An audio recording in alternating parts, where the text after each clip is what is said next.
am back again, and I've got 2 balloons this time in case we have a slow leak. So, this is the foot that we made from the first example, okay? Here's our little octopus that we made, and she's wearing a skirt. And we've got to remember to tell Mum and Dad that octopus only have 8 legs, but she's got, or tentacles, and she has more than that, only because she's wearing a skirt today. All right.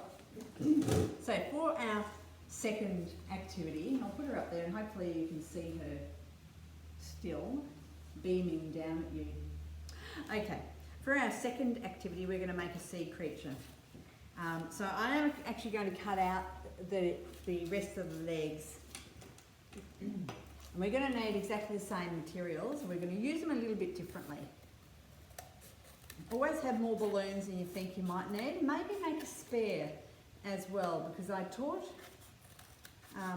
this activity some years ago, and fortunately I had a couple of spare because some of our balloons were a little bit dodgy and the children just pressed too hard and their balloon popped or had a slow leak, and there's nothing very satisfying about your balloon creature just shriveling before your eyes. So I was able to give them another one to work on.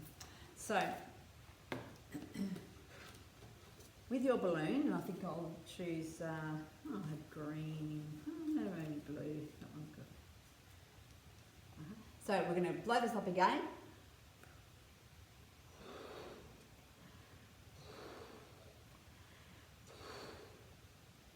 And I wouldn't make them too big. I find that if they're too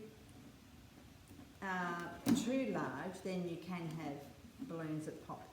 All right, so again, we've just got the very fine slit. See that? We've got the very fine slit in our feet, and then we're just going to carefully put our balloon into it so that it stands up. All right? And that actually stands up really, really well. And if the feet are large enough, then it will stand up on a table or on up high somewhere, all right, without sort of blowing over. Okay, so now we're going to decorate our face.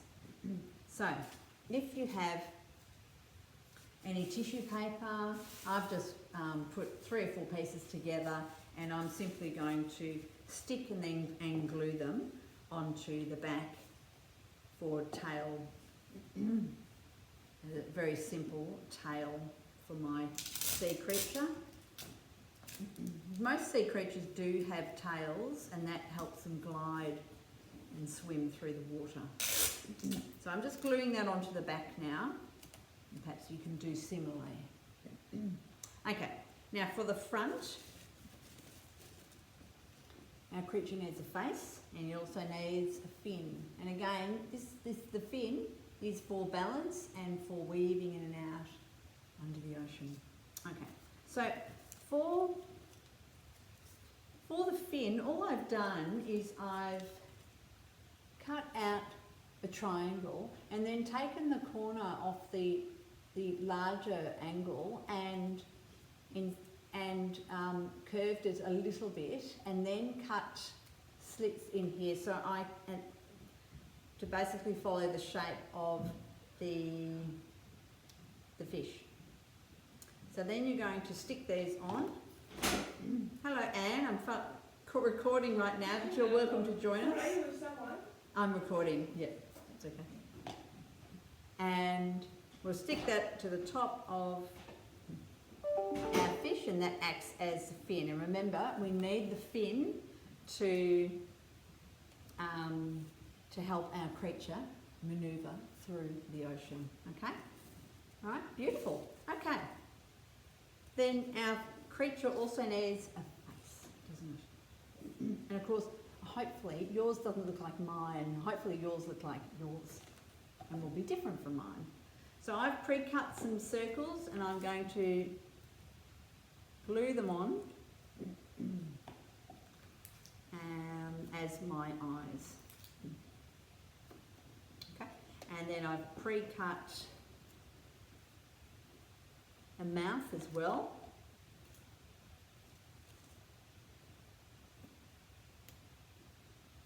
Kind of a zigzaggy mouth, and it looks like this. Hopefully yours will look different to mine. Now that's PVA glue, so it will dry clear. And then if you wanted to reinforce anything, just go along with sticky tape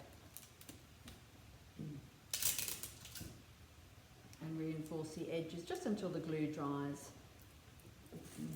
Stuck that to my finger.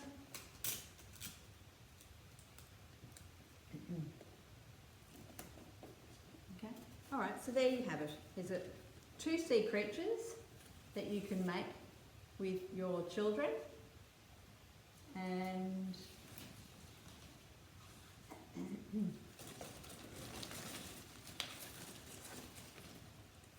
they're kind of cute, and they're quite different. And again, please send me photos of your finished creations, because I'd love to see them, and I can upload them, make sure they're included in our St Paul's College virtual art exhibition. Okay, so thanks for joining us. And so art is finished, and we can finish off art by singing the goodbye song, which is on my PowerPoint, and I will join you next week for a lovely art lesson. Thanks for joining me. Bye.